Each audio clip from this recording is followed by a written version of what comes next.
In this video, you will see how to create a parametric dam within the 3D Experience platform using the civil engineer role with the Civil Engineering 3D Design app and Terrain Preparation app, and also the polyhedral modeler. We will do a really simple example to show the benefits of parametric design and design in context. I start the tutorial with only a geolocated terrain for my project. First, we will create two parameters. A real that will define, using a ratio, the position of the dam along a curve. We can set the range of the authorized values from 0 to 1. And I create also a length parameter to define the height of the dam. Then we create the plane that will be on top of the dam and we link it to the parameter dam height we just created. I activate the colorize by height map to better visualize the elevation of my terrain. On the top of dam plane, we define in a sketch the flow axis. Here a line, but it could also be a curve, defining all the different positions allowed for the dam. On this line, I define the anchor point for the dam and link its position to the dam position parameter. This way, I can now move the point with the parameters, either along the curve, either change its elevation. Now, I create a plane that will host the cross-section of my dam by rotating the top of dam plane around the flow axis. On this plane, I create the cross-section of the dam, here a simple shape. I constrain the top of the sketch with the top of dam plane so that it will follow the changes induced by the dam height parameter. I then project the point on curve created before in my sketch and create an equidistant constraint with both extremities of the top of the dam. This way, the dam position will also be driven by the point. The width of the dam is set to 10 meters. It could also be driven by a parameter through a formula. I define the slopes of the dam. Slope downstream is linked to the slope upstream through a formula.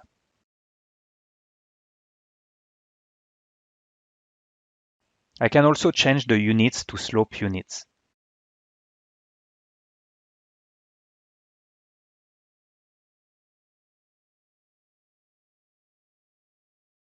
Don't forget to switch the projected point to construction element. This can be done in the sketch analysis tool.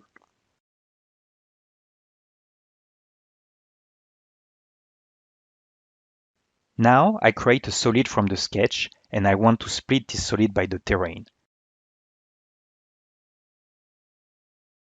To do this, I need to turn on the polyhedral modeler by right-clicking on the terrain and use the command Enable for Engineering 3D Design.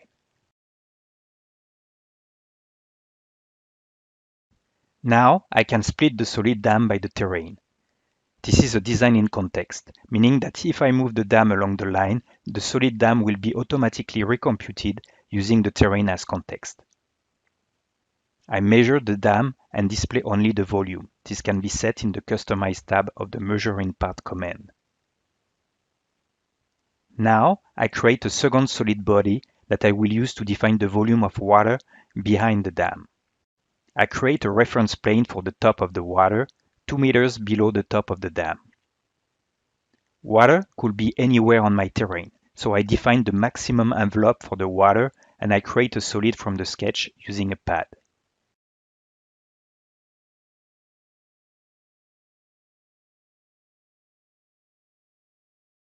In my dam cross-section sketch, I create a line which is constrained with the upstream slope of the dam that I will use to split the water solid. This line is set as an output feature so that it can be accessed independently of the sketch as a single feature. I use this output feature to create the split surface and use it to split the water solid.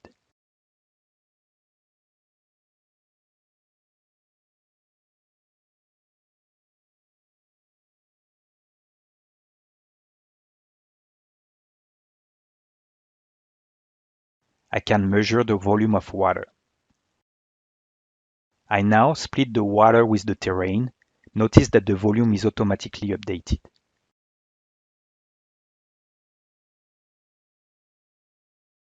Finally, I can play with the different parameters to change the height of the dam or its position. With just an update, I can get the new quantities and the new 3D representation of my project. This is really useful in a preliminary phase when I want to perform quick iterations and see the impact on my quantities. Of course, I can add more parameters and more context to my design to define something more realistic. Not only we can drive the geometry and perform quick iterations, but we can now use the parameters to optimize automatically the dam position and height using a target value. This is what we can do using KPO, the Product Optimization Designer role, and the Design Optimization app. To do this, I will create a new parameter which will be the volume of the water behind the dam. This is the value we want to optimize. Then I go to the Design Optimization app and create an optimization.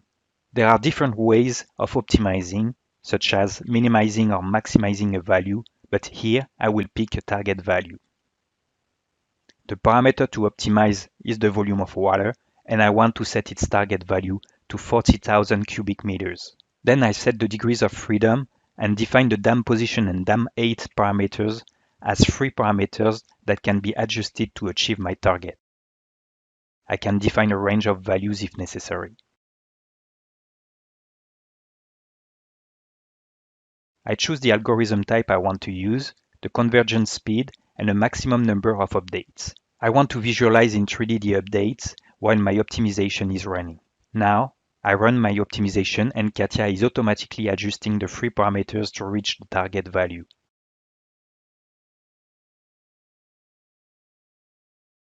Now, I have reached my target and I know what should be the position of my dam and the height to achieve my requirement.